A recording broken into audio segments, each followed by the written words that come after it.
শ্রীলঙ্কা সিরিজের জন্য ভারতীয় দল ঘোষণা করল ভারতীয় ক্রিকেট বোর্ড। প্রথমে আসি ওয়ানডে দলের কথায়। রোহিত শর্মা অধিনায়ক, শুভমান গিল সহ অধিনায়ক, বিরাট কোহলি ও রোহিত শর্মাকে কোচ গৌতম গম্ভীর এই সিরিজ খেলার কথা বলেছিলেন এবং সেই কথা দুজনেই রেখেছেন। এরপর KL রাহুল, ঋষভ পান্ত দুজনেই উইকেট কিপার হিসেবে খেলবেন। শ্রেয়াস আইয়ার, শিবম দুবে, কুলদীপ যাদব, মোহাম্মদ সিরাজ, ওয়াশিংটন সুন্দর, আর্শদীপ সিং, রিয়ান পরাগ, অক্ষর প্যাটেল, খলিল আহমেদ, হর্ষিত রানা।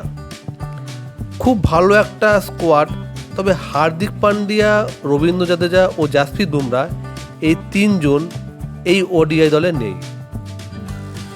সেক্ষেত্রে হার্দিক পান্ডিয়া ও জাসপ্রীত বুমরা এই দুজনেই এই ওয়ানডে সিরিজে বিশ্রাম চেয়েছিল, ফলে বোর্ড তাদের বিশ্রাম দিয়েছে।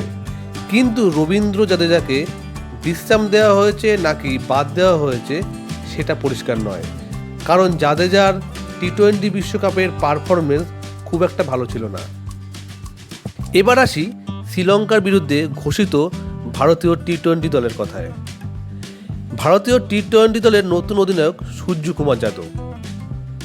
হার্দিক পান্ডিয়ার নাম অধিনায়ক হিসেবে ঘোরাফেরা করছিল। তাছাড়া হার্দিক পান্ডিয়া T20 বিশ্বকাপে সহ অধিনায়কের দায়িত্ব পালন করেছেন। কিন্তু যেটা সূত্র মারফত জানা যাচ্ছে যে কোচ সহ সমস্ত টিম ম্যানেজমেন্ট চাইছে যে T20-তে কেউ একজন পূর্ণ সময় অধিনায়ক হোক। হার্দিক পান্ডিয়া চোটগ্রস্ত খেলোয়াড়, একাধিকবার চোটের কবলে পড়েছেন, ফলে সূর্যকুমার যাদবকে অধিনায়ক হিসেবে ঘোষণা করা হয়েছে T20-তে।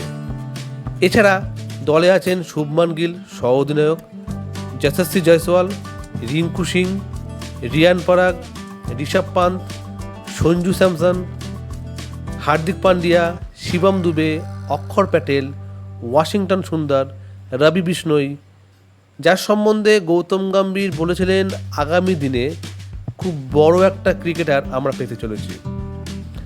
এছাড়া আর্শদীপ সিং, খলিল আহমেদ এবং মোহাম্মদ সিরাজ।